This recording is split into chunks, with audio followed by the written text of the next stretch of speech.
one thing that has been talked about a little bit as well, the 49ers clearly gave up a lot of assets to get Trey. We don't have any first-round picks for the next couple of years. However, there's some people on the market right now that could be assets for the 49ers. In your estimation, Jesse, do you feel like the 49ers should be aggressive in the trade market, or do you feel like they should hold on to the assets and think about, depth in the future? Yeah, I think it depends on what's available, right? We talked earlier in the offseason about Julio Jones when he came up. And initially I was really against it because of the money that I thought he was going to cost. And once I found out it wasn't so much, I was more in on it. But overall, wide receiver to me was more of a luxury position. And so giving up a second round pick was still iffy for me. And I kept reverting back to the secondary. I'm like, listen, you really need to use that second round pick on getting a corner, because right now Verrett's going to be a free agent. K1's going to be a free agent. Mosley's contract is written to where they could basically let him walk. And now we're going to rely that Ambry Thomas and Diamador Lenore are going to be able to be contributors on this roster, which we don't know is a for sure going to happen. And so I say all of that to say, if the right corner is available and can be had, yes. If you need to trade that second round pick, if you need to trade a third, a fourth, whatever that looks like, you make that happen, because that solves for this year and it solves for the future if it's the right guy. So yeah, I would say if the right position / player becomes available at that position, you definitely go all in. So let's talk about it. There's a guy that's requested a trade at a position that you think is a big need for the 49ers that kind of fits what you're talking about. And, I'll let you talk about it. So go off. The corner out of Miami. What do you think the 49ers should do with this situation? Yeah, so Xavier Howard, right? He's coming off of his first team All-Pro appearance. He's been a Pro Bowler 2 out of the last 3 years. He led the league in interceptions last year. And I think people are going a little crazy with his value. I think when they look at him, they say, well, this is the second best corner in the league.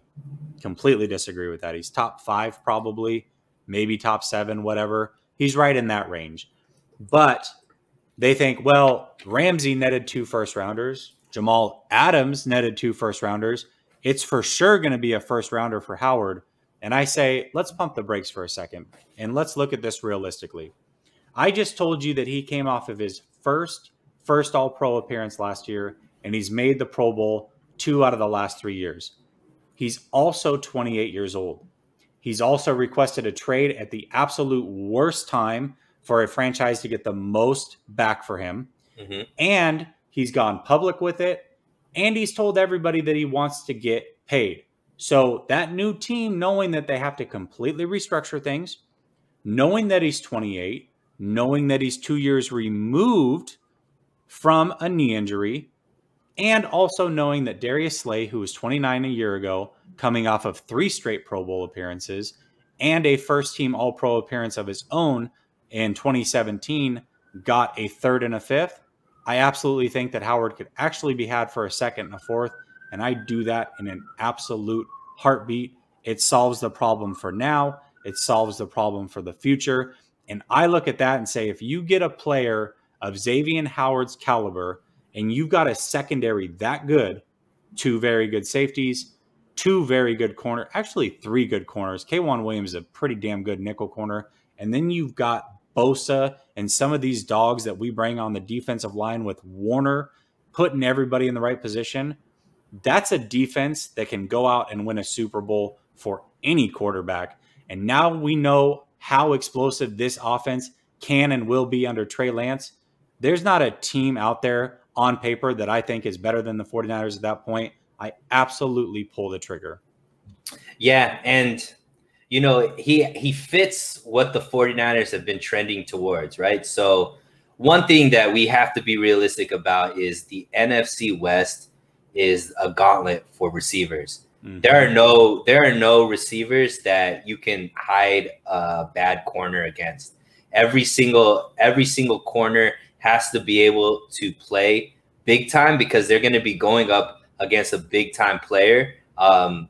Because every team in the NFC West has 2 players that could be wide receiver ones on other teams, right? So that's 1. 2, Jason Verrett is kind of like a forgotten guy because I think people just expect him to be injured. I actually think he's going to be healthy. However, he is in a prove it type contract, so he's going to be expecting big money or at least a long-term contract coming out of this. And I think the 49ers will have first dibs because he'll be loyal to the fact that we gave him an opportunity to build back up his persona. But there's going to be competition for that. And he is a little bit older, quote unquote, for the position.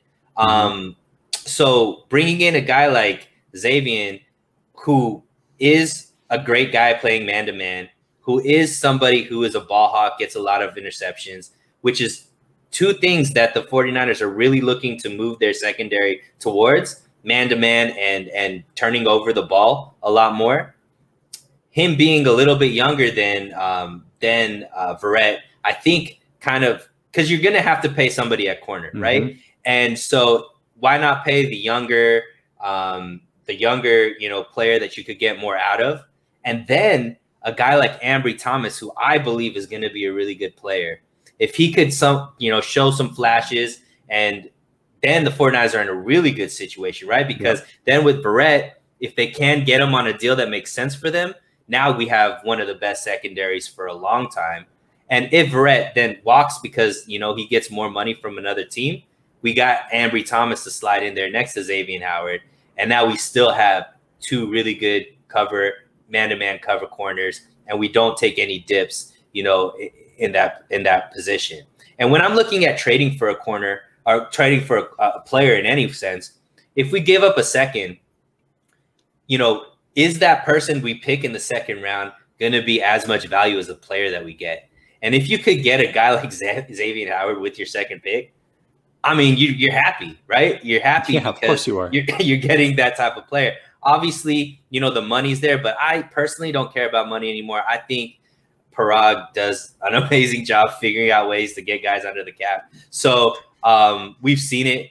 We didn't lose a player at all this season because of not having cap flexibility. So I think I'm with you. I think we make that trade, and I think it would be a tremendous asset, and I think it elevates the 49ers' chances to win the Super Bowl immediately, along with Trey starting at quarterback. So I'm with you. Is there anybody else that you see or any other moves that you think the 49ers could pull the trigger for using assets, or is it really just for a cornerback that you think I would say it's got to be a corner, because the way that I see it now is that second round pick at this point is probably going to be used for a corner next year. So the only reason you give up that spot is to go get a corner. If you give up that second round pick, let's say we would have done it for Julio, right? It would have been great for this year. But next year, when we're looking at it going, we don't have any corners, and now we don't have a pick until round 3,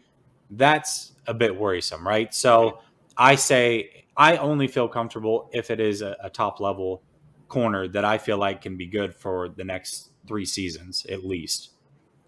Yeah, and you look at the other positions that the 49ers have, a lot of the skill positions we're still very young at, and we have guys that we're excited about. So we're in a good position where talent-wise, we have depth at a lot of positions, youth at a lot of positions. So there's not like a pressing need that we need to use our draft picks on. It's just about, we could be in a position where we could just take best player available, and Xavier Howard fits that. Like, he's the best player available. Go out, get him. Especially like you said, we could probably get him at a bargain, because if he would have done this before the draft, then we're talking about they probably get a first round out of it or multiple second rounds, something like that. I think that we could get him at a bargain, and he would be a great asset. But the only thing is, I think there's a lot of teams that'll probably go after him as well. So there's going to be competition. The good thing we have on our side is we're not in the same conference. We're not in the AFC. So Miami is probably looking to trade him to a team that they're not going to face. and the 49ers would be that team. So I think there's two teams, just realistically, and I talked about this yesterday. There's two teams that realistically would be willing to offer a first-round pick for him. One is going to be Kansas City, which, again, they're not going to want to trade him within the AFC, especially to a team like Kansas City if they can avoid it. Because, I mean, listen, you give Kansas City that kind of talent, you're just shooting your Super Bowl dreams in the foot immediately. Right. The other team is the Arizona Cardinals. First of all, they need a corner bad. They're looking at the landscape of the NFC West and saying, well, hold up a second. The Seahawks, the 49ers, and the Rams all don't have a first-round pick next year. Why not spend our first-round pick and get a stud and even the playing field a little bit? So out of all the teams that I look at in the NFL, those are the only two that I could see possibly be willing to give up a first. And even then, I think it's a stretch. I really do believe he's going to go for a second. And I want to touch real quick on the salary cap thing you said, because there's a 49ers salary cap guy on Twitter, and I don't know his name. I don't want to be disrespectful if he sees this. I'm sure he knows a hell of a lot more about the cap than me. I mean, his name and his whole niche is literally talking the 49ers salary cap. That being said, you said something that I said to him earlier, and I still haven't gotten an answer about. He was going in on 49er fans saying, well, we can't afford Xavier Howard, and the 49ers are already over the cap next year without Jimmy, and yada, yada, yada. And I said, that's all fine and dandy, but we know the salary cap is going to go up next year and certainly the year after that. So that means the guys like Bosa and Warner, when his contract really kicks in, Armstead, some of those guys, they're going to be okay, and they're going to be able to fit them under that cap, especially with Trey Lance being so cheap. But even if I'm wrong about that, why don't you riddle me this? Before everything started, I don't know you at all, and I'm sure you're very smart with the cap, but you tell me, before all of this started, this whole offseason, did you think there was any chance that every single player was going to be re-signed, a couple of them to massive contracts? We're talking about the highest paid players in the league at their position, including re-signing Warner and keeping Jimmy G. Did you think that was a possibility? I still haven't heard back. So the salary cap, to me, watching the Saints, watching what Parag does, it's play money until it isn't. So that's where I'm at with it. And you look in, it's kind of like a trend now. You look at teams like the Rams, who have been very competitive over, the last years. They're just trading assets, trading the draft picks that are supposed to be, the things that keep your cap space low and all this cap hit low and all this kind of stuff. And they're getting veterans and they're paying them top dollar, and it hasn't seemed to affect them too much, right? They're just continuing to win. And I think, we have to utilize, a team sport is a team, and everybody only focuses on the players, which obviously is super important, the most important. But we have an asset in Parag who just seems to understand the cap in a different way. His calculator works different than other people's calculators when it comes to cap. And in a year where the cap came down, right, we still were able to get everybody we wanted, get people that, like a guy like Ebukam, who, is somebody who I think is going to be very vital to our defense next season, and re-sign a guy like Warner, keep him happy, give him, the type of money that he wants. Yep.